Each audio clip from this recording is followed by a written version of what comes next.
You are watching the New American Media. You are listening to the Agree to Disagree program on the newamericanmedia.com. Welcome back, everybody. Thank you so much for sticking around with us. This is Brian Engelman, and you are listening to the Agree to Disagree program here on the newamericanmedia.com. Thank you very much. If you're listening after the fact, please consider clicking subscribe on the youtube.com/the New American Media page. If you're not following us on Twitter, please do so. We are at American_media_, and like our Facebook page, The New American Media. What we're going to do right now is we're going to bring in Ben Swann. Ben is a journalist who recently had the opportunity to interview President Obama in Ohio because Mr. Obama really wants those electoral votes from Ohio, as does Mitt Romney. And I think Gary Johnson, and if there are any other third-party candidates. And we wanted to bring Ben into the program today, so here goes.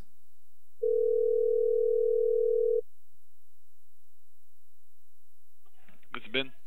Hello, Ben. This is Brian Engelman with the newamericanmedia.com. You're live on Agree to Disagree. How are you doing today, sir? Great. How are you? I'm living the dream. Thank you very much. Thank you for joining us. And first off, I just wanted to say I really appreciated your explanation of what happened at the RNC convention, how the delegates were shifted around, how the rules were changed in the middle of it, because I felt in a couple of minutes you really summed it up, and it's a story that we didn't get at a lot of other media outlets. So can you kind of talk to us about what you observed during the whole RNC debacle, if you could? That's the first question, but first off, why don't you just introduce yourself to people? Because you're out there in Ohio. We're native Clevelanders ourselves. Go Browns! I know we're playing your Bengals this week, so yeah, if you could just introduce yourself first, we'll get going there. Sure thing. Well, first of all, my name is Ben Swann, and I am a reporter and an anchor with Fox 19, which is a Fox affiliate in Cincinnati, Ohio. We have a segment that we do called Reality Check. It airs 3 times a week here in Cincinnati, and it is also a kind of a national phenomenon in terms of its reach across the nation. We have a huge audience nationwide and also globally now, with people in over 30 countries who are watching those segments. And essentially what we do is we go behind headlines and we fact check what politicians are saying, and we've kind of found a niche in terms of really looking at the political situation of the day and kind of some of the global issues of the day and putting them into perspective. And many times what we find is that the narrative that the national media is claiming is true simply isn't, and that's what we're looking for. Now, one of our favorite sources for information, we really love Russia Today. My thoughts on it are that if Russia Today really wants to destroy America and make Americans look bad, they will give us the ugly, whether it helps a Republican or helps a Democrat, whether it hurts a Republican or hurts a Democrat, because they just want to make us look bad. And I think that's where we find a lot of the civil abuse stories, where the civil liberties are being stomped upon. Yeah, trampled upon, because it seems like, well, they want to make us look bad, so I can find a lot of truthful stories from, not necessarily an enemy, but someone that's not trying to do a PR campaign, because most of our audience, they look at the Republicans and Democrats and don't see much of a difference. Why do you think that it's become a global phenomenon with your Reality Check program? Well, I think that the majority of Americans, at least the ones who are starting to wake up to all this, realize that we are not truthfully in a left-right paradigm. That paradigm does not exist, that it's been contrived by media, it's been contrived by political parties in order to kind of control the way the masses vote and the way they think, and that's really not the case. The fact is, most issues in America that Americans deal with are not issues of left versus right. They're issues of freedom and liberty versus oppression. And so I think people are waking up to the fact that they want to be free, and they certainly, I think there's a movement back toward rule of law. Keep in mind, as a nation, we are not a democracy. So many people say that we're a democracy. We're not. We're a republic. And as being part of a republic, that simply means that we have rule of law instead of rule of mob. All you need for rule of mob is a +1. And then you can take advantage of everyone else. And our founders and our framers were completely against the idea of democracy. They believed in a republic, which essentially says that you never put person or nation above the rule of law in the nation, because rule of law is what keeps people safe and it keeps us free. That's a good point. And Benjamin Franklin, he was asked after the convention, said, hey, what kind of government have you given us? And his reply was, a republic, ma'am, if you can keep it. You know, That's right. because the it's just common nature where this will devolve into a democracy, which is bad. That's 51% punching the 49% in the face, demanding whatever they feel like because they happen to have more people at that moment. Correct. And so when we were watching this whole political farce or the grand theater, as Shakespeare kind of talked about the world being a stage, called the DNC and the RNC, there were a couple of interesting things that jumped out to us. Number one, when Mayor Antonio Villaraigosa, who proudly represents us out here in Los Angeles, our fine mayor, 3 times he tried to ram through a vote that did not have 2/3 majority, not even close. He was probably even outnumbered on the vote. That struck me as odd that they were changing the rules in the middle of the game after they got busted trying to change them in the first place. But before we get to that, I want to reference your video that you put out. Is about 5 minutes explaining the process of what happened with the Maine delegates, the Louisiana delegates, the different delegates who were pledged to Ron Paul, and what the Republican establishment did to make sure that he didn't even get the speaking role that he was guaranteed, because our understanding was if you get a plurality of 5 states, you get a chance to get up in front of the microphone, say your 5-10 minutes of speech, sit down, get nominated. Romney wins in a landslide of hands are raised. I don't know why they didn't just go that route. What are your thoughts on that whole thing? Well, the problem is it was all. I think you alluded to political theater right now, and that's exactly what it was. It was political theater. The idea was pretty simple. Look, we covered the convention, and prior to that, we were covering all of the caucuses and what was happening with delegates. And what we found right away was that this idea that the Republican primary was going to move in a certain prescriptive way just wasn't accurate. And so as we watched it, we saw what was happening. In the state of Maine, the first problem they had was actually the night of their caucuses, in which Mitt Romney was declared the winner of the Maine caucus with only something like 80% of votes having even been cast, because some of the caucuses had not even been held yet. So there were enormous problems with Maine from the beginning, and we continue to watch it. And as they were heading towards the convention, what we saw was that Ron Paul delegates in a number of states, in Louisiana, in Alaska, in Nevada, in Maine, we're in Oregon. We're being disenfranchised. Yeah, I think really Minnesota. across the nation. I think there was Minnesota, Iowa. Every time you looked, you saw something weird happening behind the scenes. Yes, and the way they would do it too. Every state was different. The process for disenfranchisement was different, so it almost looked like it was authentic, and yet you realize if we just go back and source a little bit, if media would try even a little bit, they would have seen it's the Romney campaign who were issuing these challenges to those delegates. And that's what you're doing on Reality Check. So what, if you could sum it up now that we've had a few weeks to kind of distance ourselves, kind of lay it out there. What did the RNC do to Ron Paul and his delegates, and how did they change the way the convention played out, in a nutshell? Well, in a nutshell, what they did was they went into the convention saying it does not matter that under the Republican National Committee rules, if you have 5 states, if you win a plurality of delegates in 5 states, your name gets placed into nomination. That did not matter. Even though, after they stripped Maine of their delegation and replaced them, and these were delegates who were duly elected by Republicans in the state of Maine, after they went through that process, when the actual RNC was taking place, 6 states, a plurality of delegates in 6 states, put Ron Paul's name into nomination, and they still did not allow the name to actually be considered. If they had, then you would have seen the congressman stand up at the convention and give a speech, and Romney would have had to come out and give a speech, and they would have had to explain why they should be voted for. That's what the convention's supposed to be, It's supposed to be a process under which the most informed in the party, i.e. delegates from each state, all come together at the convention. The candidates stand up and give their reasoning for why they should be the nominee, and then delegates decide. That's how it's supposed to be. It's not supposed to be a week-long coronation of whoever the nominee is, and that's what it's turned into. So instead of doing that, they kept Paul's name out. They did not allow him to speak. They did not allow him to have his name placed in. And then effectively, they did something that is so shocking that it should, and I know it has in many cases, kind of flipped the apple cart for a lot of conservatives.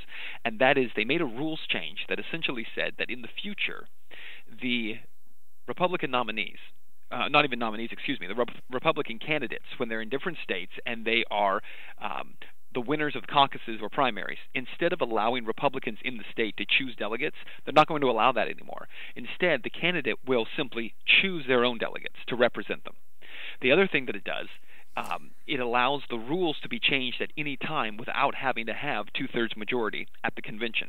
And so essentially they've handed all the power in the Republican Party over to just a few people who are at the head of the party to make sure that grassroots people, i.e. liberty candidates like Ron Paul, or Tea Party candidates, someone like a Sarah Palin, will never be able to go in there and upset the Romneys of the world and the Bob Doles and the John McCains of the world. The goal is to make sure that those establishment candidates are the ones who get up and go through the coronation without any embarrassment.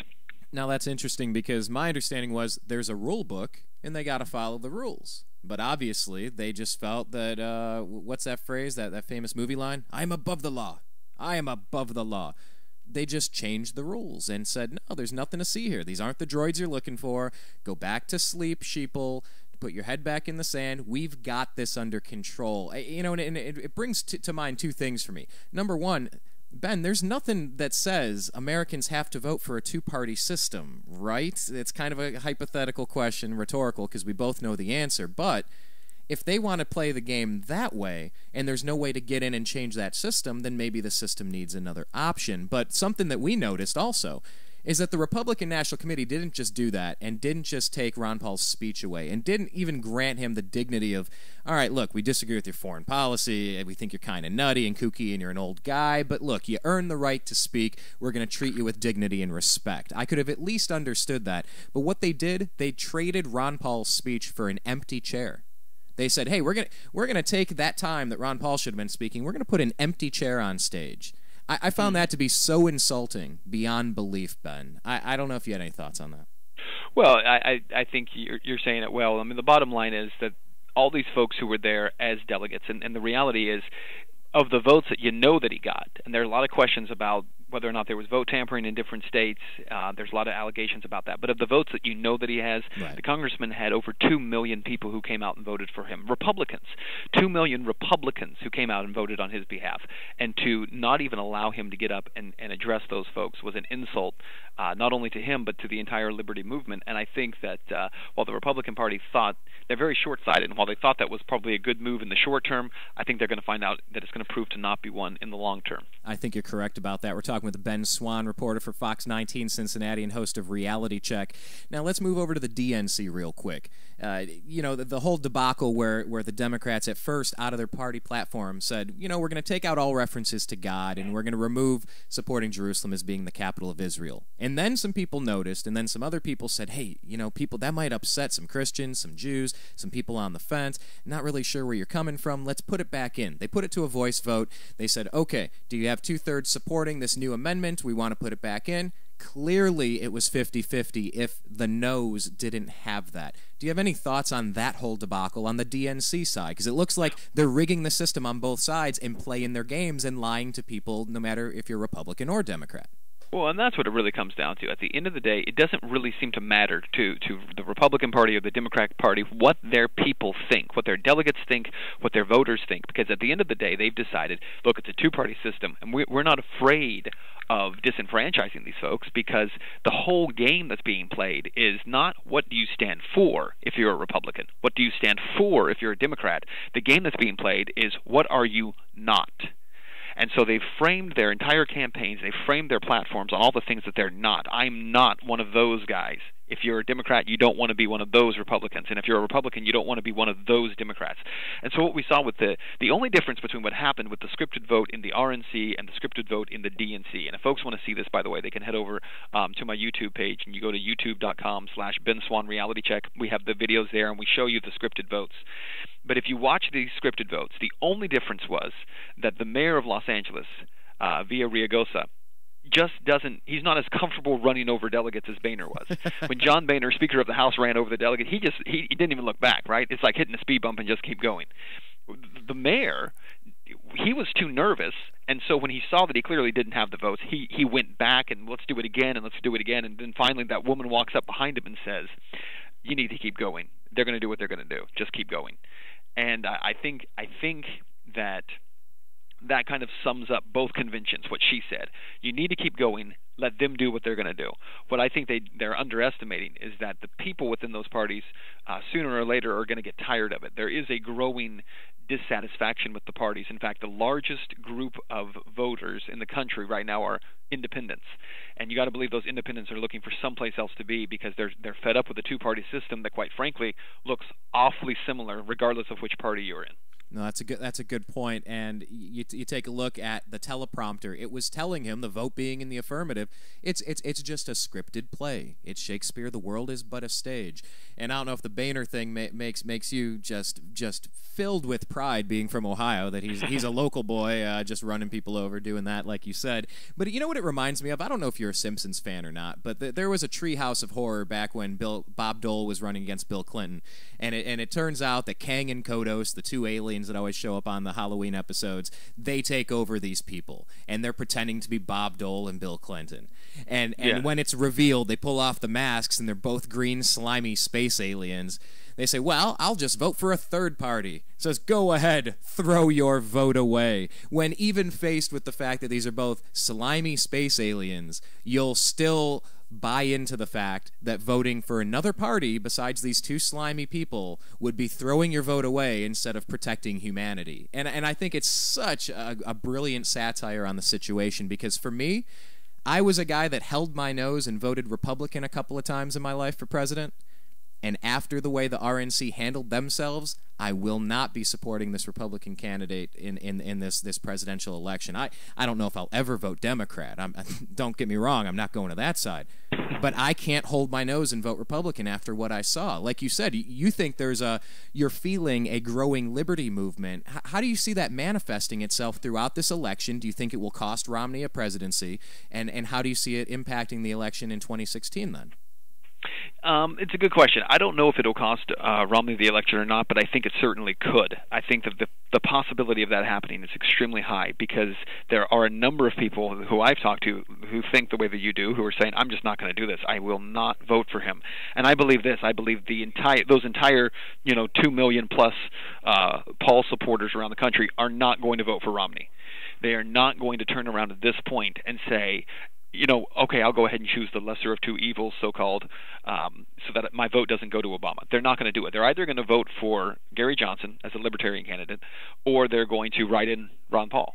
But they're not going to give Romney their vote. And here's the huge tactical error on the part of Governor Romney, is that during the RNC, if he had the numbers he needed to be the nominee, why not just allow these people to vote the way that they wanted to vote, allow them to follow the process, allow them to put the congressman's name into nomination, allow him to speak, and then when he loses, you turn around and say, he had his chance and I had mine, and give him a hug and say it was a great, primary, let's move on. They didn't do that. And instead, they slapped all these folks in the face at the convention, and not only slapped them in the face at the convention, but said, you're never going to get another one like this. You'll never have another convention like this, because we're not going to let you embarrass us again. It's our party and not yours. And so what I think is going to happen is you're going to see the continued emergence of the liberty movement. One of the big untold stories of this year is that regardless of what happened with the presidential election and the nomination part of it, there was another huge thing that happened across the country that most people have no idea happened. And that is, in all of these different states where elections were held, the actual party leadership in at least 5 or 6 states in the country flipped from being establishment Republicans to being liberty-minded Republicans. So when you get to 2016, the same people who were disenfranchising voters in 2012 are not in those positions anymore in 2016.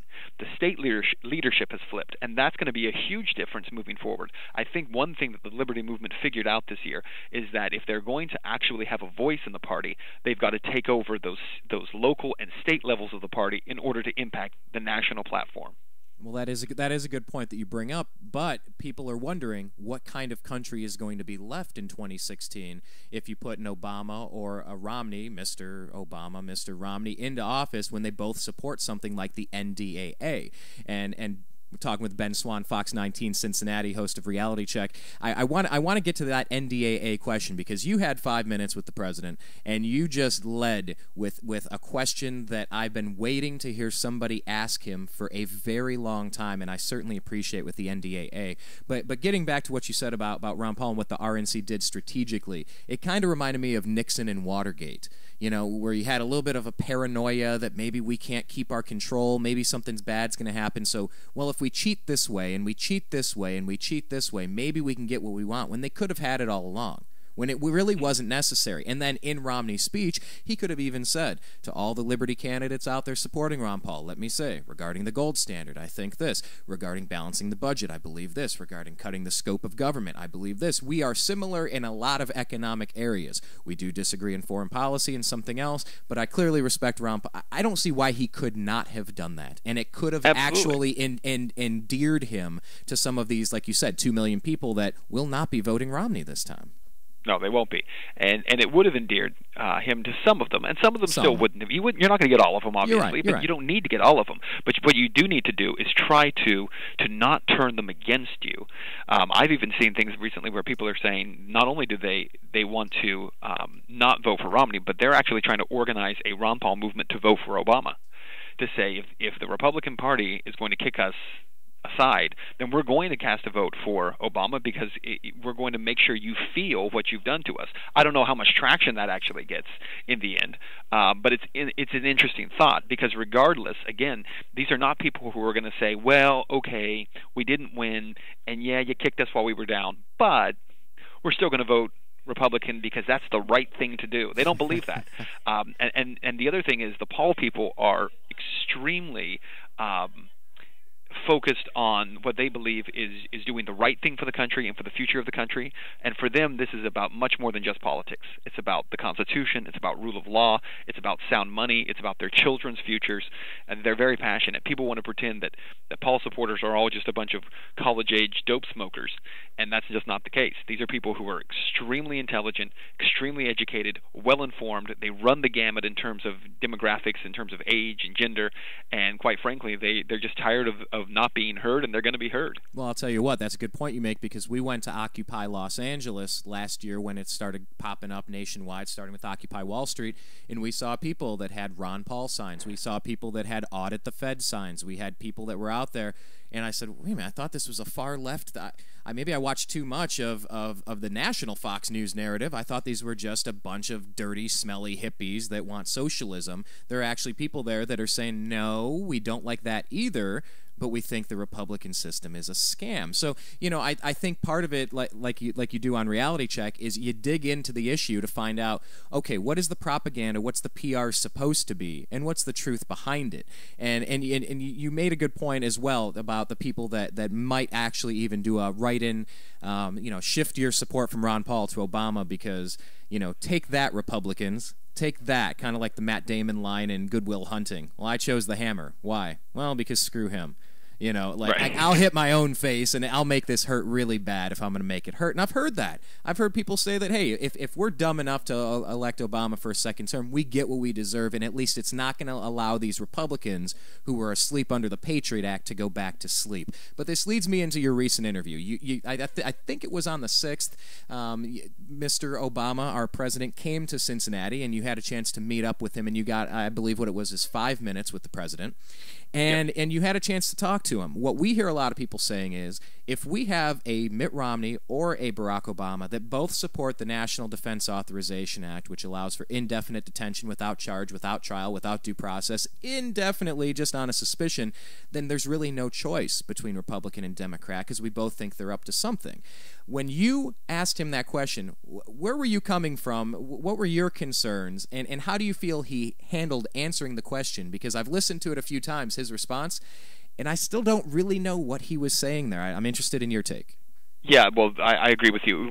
The question was, quite frankly, look, when the president signed the National Defense Authorization Act into law, he issued a signing statement with it, because before he ever signed it, and we're actually doing a piece on this next week where we're going to break all down the whole timeline, but he came up and said, look, he was against it in the first place, then he said he would veto it, then when it got to his desk he didn't veto it, and he signed it, and he issued a signing statement explaining that he understood people's concerns about it, and that while he was going to sign it, he believed that he would never use the indefinite detention on Americans. Oh, then it comes out from Senator Carl Levin on the Senate floor, who says, no, none of that's true. It was actually the administration who asked for the power. Shortly after that, and it was in spring of this year, that Judge Catherine Forrester, who is the federal judge who issued an injunction saying, no, the administration cannot indefinitely detain anyone under the NDAA. She issued an injunction saying they couldn't do it until a court decided whether or not it was even constitutional. When the injunction was issued, the government's own lawyers filed an appeal to that injunction. They were fighting it. Then, like a week ago, Judge Forrest came back out again and said, you know what? Struck the whole thing down and said the indefinite detention clause is unconstitutional. Forget the injunction. It's unconstitutional, and it can't be enforced. And now, yesterday, once again, the government's own lawyers are appealing that decision all the way to the Supreme Court, because they're saying they do have that power. So if the president tells me in the interview, when he answered, said, look, I understand the concerns. We always believed from the beginning it was unconstitutional, and we believe that a judge would ultimately strike it down. It begs the question, then why do you keep fighting it? Every time a judge gives you what you say you wanted, every time a judge agrees with you, you fight that ruling. So there's something there between what he's saying and what he's doing that doesn't match up, and we're going to take a look at that extensively next week. No, that sounds like a good idea. I was just talking with Dan Johnson, the founder of PANDA, People Against NDAA. I think he mentioned that he talked with you yesterday. I don't know if it was on telephone or through digital communication, some sort of text or email, but he said there are three things with the NDAA that they usually do. When a politician is confronted with it, they'll baffle you with BS. They'll ignore the question and move on like you didn't exist and you're not standing in front of them. Or they'll quote 1022 and they'll muddy the language, saying that they may not do something, but that doesn't prohibit them from doing it either.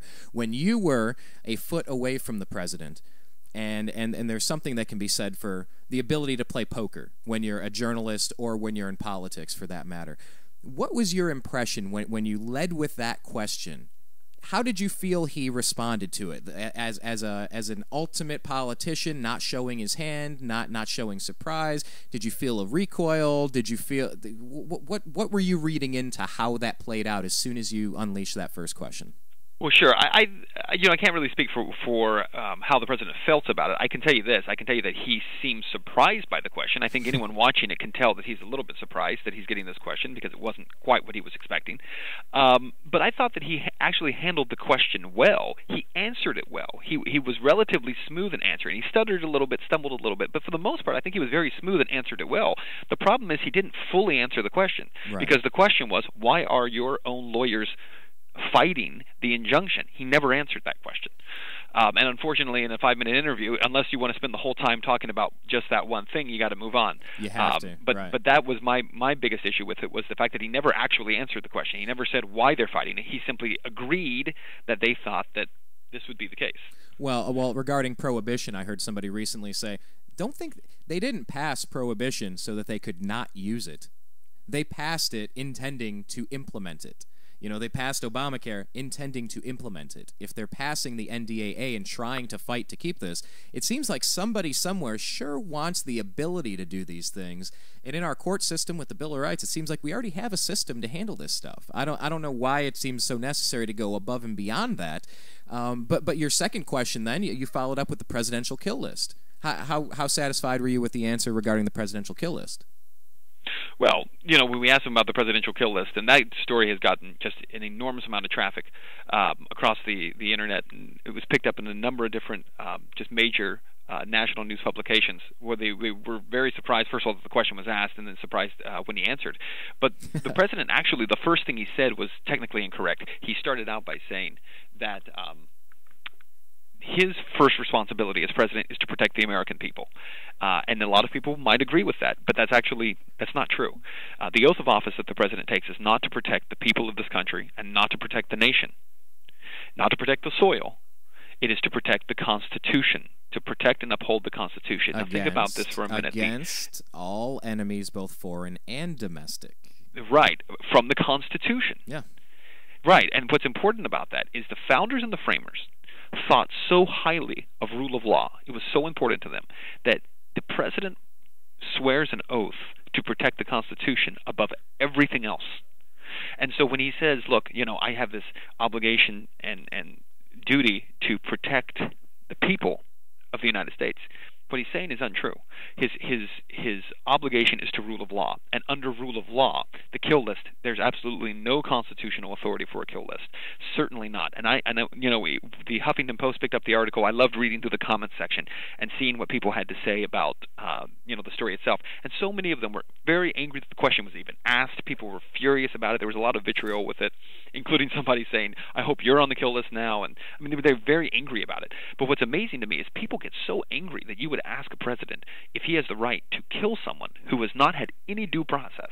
How dare you, simply Ben? because they're accused of it. These folks are okay with it until, of course, it's their family that's on that list. Yeah, how dare you have the gall and the audacity to question our leaders? I mean, we used to have a section of journalism that would really hold the feet to the fire, that would really enforce the Constitution and hold people accountable for their actions.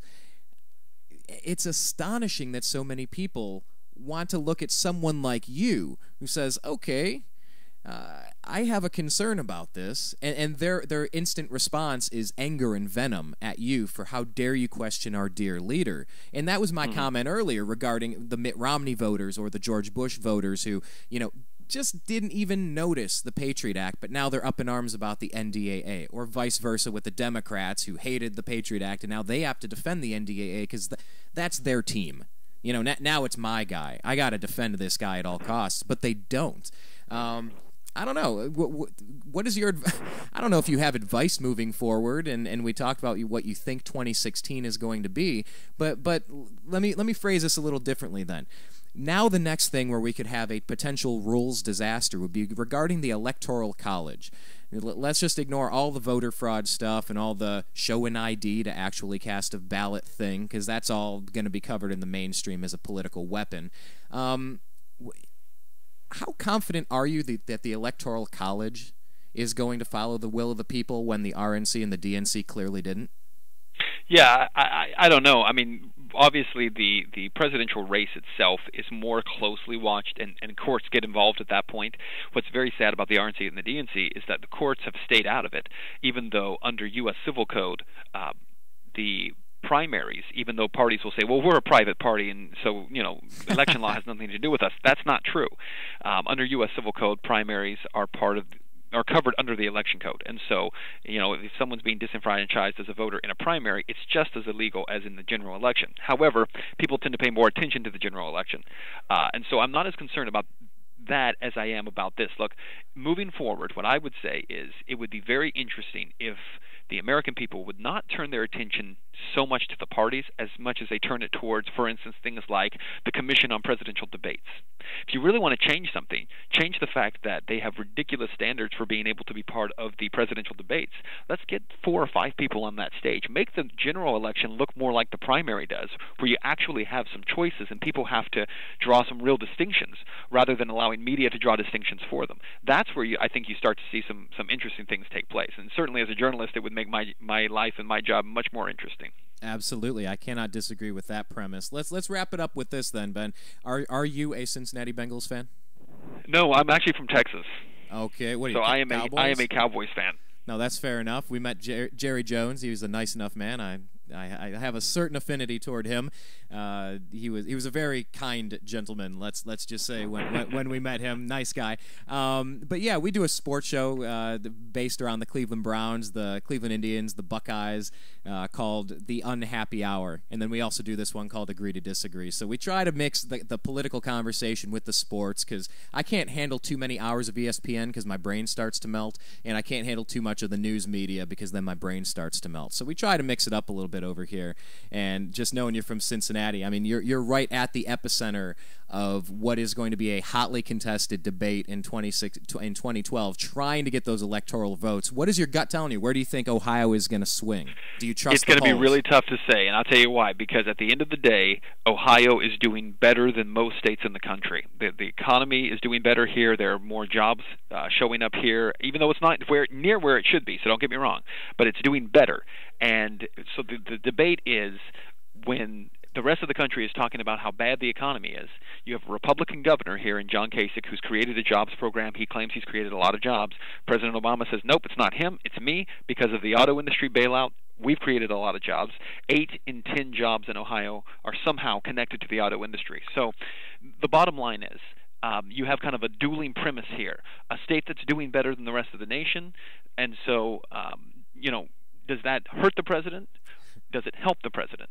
Overall economy is bad. Does it hurt the president or help the president? Does Mitt Romney look any different than President Obama does?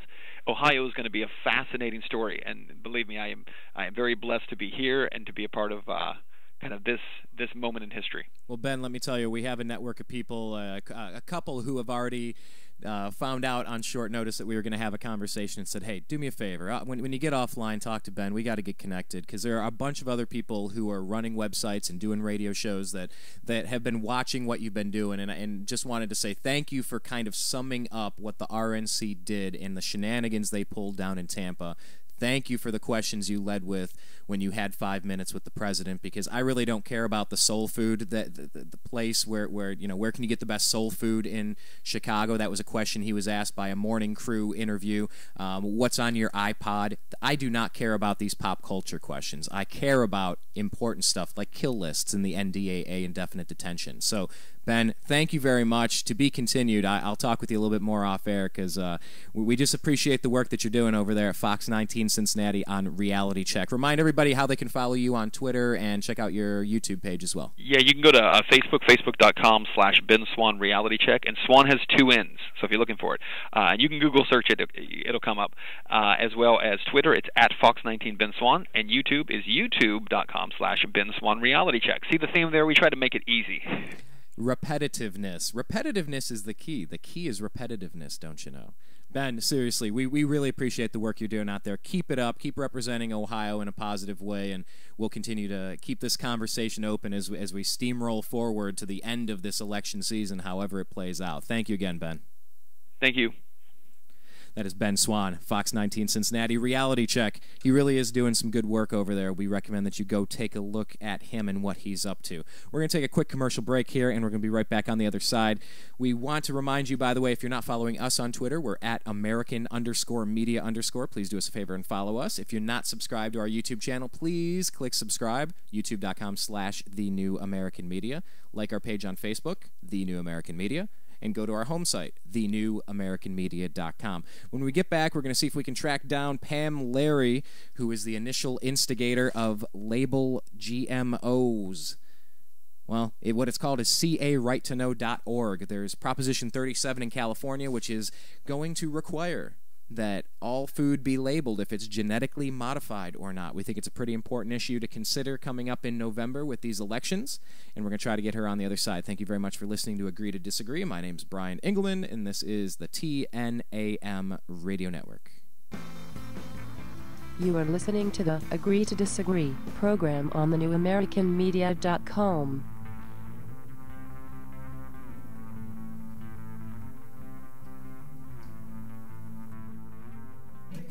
Be sure that you go on to Facebook.com and do a quick search for The New American Media and like our page, because we like it when you do that. TNAM Radio, because the news always matters. Hi, Brian from thenewamericanmedia.com. Last year I had this idea. I wanted to start a website of my own, not just something, a presence on Twitter, a presence on Facebook, and have a thing. I wanted a website. I wanted a home base for all of the ideas and things I'm interested in. I wanted live radio. I wanted to communicate with the globe. I was tired of being spoon-fed dogma by corporate interest and just, here, believe this, believe this. I said, no, I think there's something underneath the surface, but I didn't know how to do it. So I contacted Ted Distel of disteldesign.com. Ted walked us through the process of, okay, you want videos, you want to do quotes of the day, you want to have a spiritual section, you want to have a 1984 watch where government's intruding and private corporations are intruding into your privacy. Yeah, those are the things that I was interested in. Ted walked me through the process. We built thenewamericanmedia.com, and I encourage you to go online and take a look at our site. That's what he's capable of. Please, if you have an idea, go to disteldesign.com. That's DISTEL design.com. Have you ever considered adopting a pet to be part of your family? Our animal companions can be just as close to us as our human companions. If you're considering adoption, please visit your local shelter and adopt a pet today. Shelter pets make the best pets. Follow thenewamericanmedia.com on Twitter at American_media_.